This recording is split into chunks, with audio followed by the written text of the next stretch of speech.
Many people don't realize this, but the majority of vehicles sold today are SUVs. They are well liked since they provide security and perform admirably even in unpleasant weather.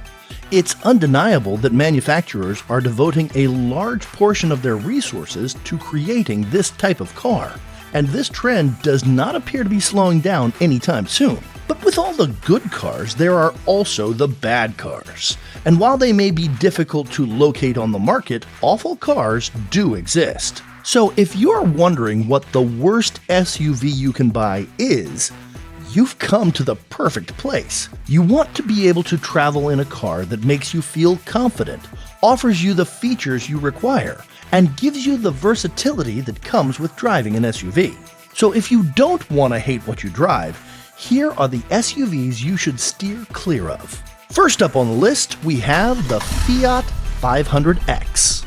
Drivers with big families will definitely experience quite a bit of claustrophobia in the new Fiat 500X. While those in the front can spread out comfortably, the ones in the back get the shorter end of the stick, and you will definitely feel the cram. Only about 34.8 inches of second-row legroom are available in this crossover, so particularly tall people will also feel confined. And if you're thinking of packing the 500X with all adults, well, your road excursions certainly won't be enjoyable. The 2022 Fiat 500X has a smaller load capacity than comparable compact SUVs. Now, Fiat estimates that storage space is about 14 cubic feet, and that's just not enough. There is typically adequate trunk space in mid-range vehicles to fit at least a modest family. So what went wrong with this one?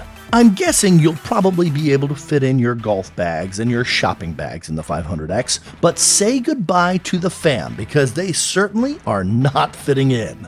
Besides all that, it's been established that the 500X is less dependable than comparable new cars. The owner can be liable for a few further repairs after the guarantee expires, and because of concerns about its longevity, the Fiat 500 has decreased in value on the second-hand car market. The 2022 Fiat 500X trekking trim level feels more rugged than the previous trim levels, but it isn't noticeably more daring. The 500X also lacks off-road improvements like aluminum skid plates or shocks designed for off-road driving. Due to its basic all-wheel drive system, this crossover can manage a dirt road, but it's not recommended for use on more challenging terrain. And the new 500X might leave those hoping for a smooth ride disappointed. Up next comes the Ford Explorer. Although it offers a lot of size and power, the 2022 Explorer has low fuel efficiency. This Ford 3-row is expected to only achieve 20 miles per gallon in cities. Poorer fuel economy stems from the absence of standard automatic stop-start technology, especially on congested city streets. This midsize SUV achieves 28 miles per gallon on highway conditions with regular traffic. And if you think that's all, we've got a lot more to say about this one. Families should budget for several fuel breaks if they intend to travel in this enormous Ford. Due to its restricted 32.2-inch legroom and 38.9-inch headroom, the third row of the 2022 Ford Explorer is only meant to accommodate 2 young children. Yep, you heard that right. What is even the point of an SUV if you can't fit a big family? So yeah, the back seats in this luxurious Ford SUV are far too small to accommodate 2 people in comfort. And the people in the second row may feel even more squeezed given the height of the headrest of those seats.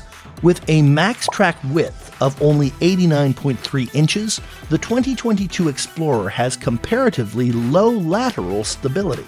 This is particularly obvious when making quick bends or performing other maneuvers on paved roads.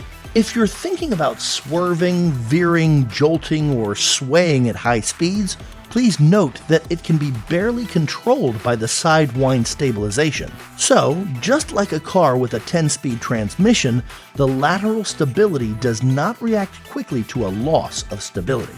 The next worst SUV we've found is the Jeep Renegade.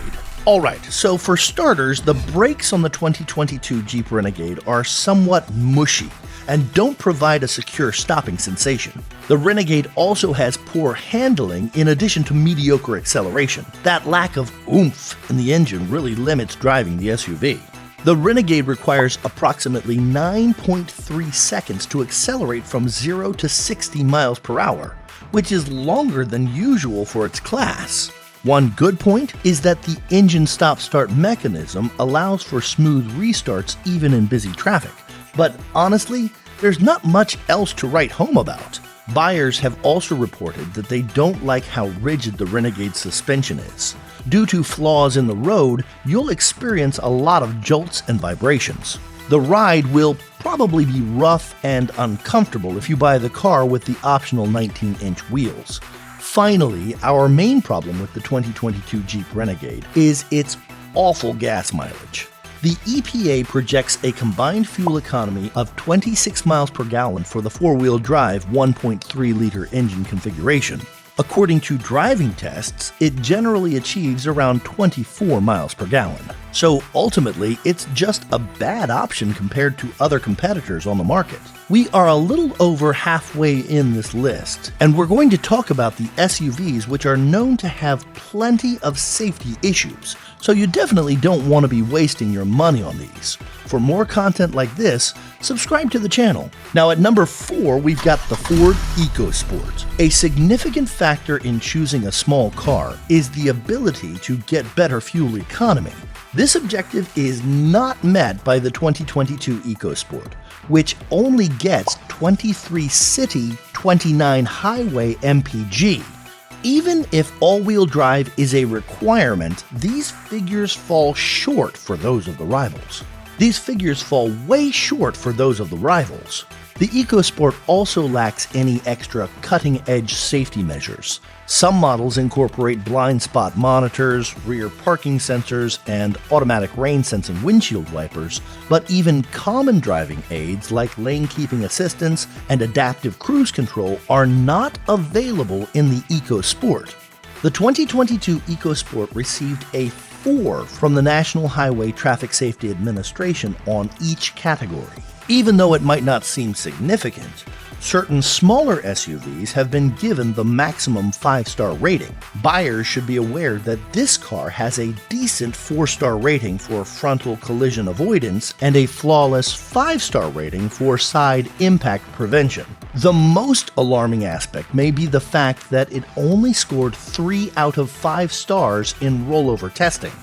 Although the handling of this car is quite user-friendly, the ride is far from satisfactory. The cabin is particularly vulnerable to imperfections on the route, and sadly the EcoSport's interior is a little noisy as well. So now you know why the EcoSport's not an excellent option for extended family road vacations, right? I will say that the EcoSport systems is wonderful in higher trim levels, but it's annoying in the entry-level S model. There are no alternatives to Bluetooth for connecting a smartphone, and the 4.2-inch display is completely unreadable. It's incredible that a car from 2022, even a simple one, is so out of date technologically, and the 22,000 base model is disappointingly limited in capabilities. And at number 5, we've got the Chevy Trax. For drivers who frequently haul heavy objects, the Chevy Trax might not be the best option. The most weight it can tow is 1,300 pounds. As a result, it's difficult to tow a camper or a sizable fishing boat behind the SUV. If we had to recommend something significantly better, go for the midsize SUV Chevy Blazer. The majority of commuters won't require more power than what the 2022 Chevy Trax offers. However, it is unlikely to attract the attention of auto enthusiasts. And if you've got plenty of time to get from point A to B, this SUV accelerates from 0 to 60 in 9.3 seconds. That's according to the road tests. That puts some of the other competitors at a significant advantage right away. Drivers of the Trax must move quickly while merging into a freeway. The Trax's spacious cabin is ideal for families with just a couple of kids. However, a bigger number of kids might not fit comfortably in the SUV's back seat. There simply isn't enough room for everyone. The 2018 Chevrolet Trailblazer is a wonderful alternative for people who value comfort and convenience over simplicity because of its spacious interior. The Trax performs admirably on a short dirt trail. However, drivers should be careful not to venture too far into the rural area. Off-roading is definitely not intended for this SUV. Off-road shocks and skid plates, both essential for durability, are just absent. Hey Chevy, get it together! When driving in disaster-prone areas, most people would benefit from more ground clearance. Now there's no denying the safety of the 2022 Chevrolet Trax. It received an unblemished 5-star rating for overall safety after being subjected to government accident tests. This SUV does not have a few crucial safety features though. Automatic emergency braking is a feature that many drivers deem essential, yet the Trax does not have it. Adaptive cruise control and lane keeping assistance are also not available on any model. Hey, we made it to the last vehicle on this list, and I'm pretty sure you know which one we're going to talk about, the Mini Countryman. This SUV has a bunch of problems. And the first one is that there's not enough room for storage, let alone passengers. Minis are unique among subcompact cars due to their diminutive size, but it's definitely a bit annoying. There's also no support for Android Auto, so yeah, there's no sympathy for Android users in this situation. Instead of using a smartphone app, you'll just have to rely on Bluetooth. Bad time to have an Android, huh? Of course, if you own an iPhone, you can use Apple's CarPlay technology. Both are already commonplace in cars, so Android's auto emission seems odd. Another point goes in the trash because the seats are simply not comfortable. The seats in the Countryman definitely need more padding, even if they're not painfully hard. The thighs receive relatively little support, despite the fact that the seat back has sufficient side bolstering to keep you in place. The seats appear to be less cozy and uncomfortable than they actually are. Also, this one is pretty weird, but there's very little space to look outside. If you need to reverse, you'll have to rely on the rear view camera, because your field of vision is constrained while looking behind you. So have you had any problems or issues with any of the vehicles we've just talked about? Let us know in the comments down below if you've had a bad experience with any of these SUVs or any others that you've bought. And don't forget to like the video and subscribe to the channel before you head out on the road. We'll see you in the next one. Bye-bye.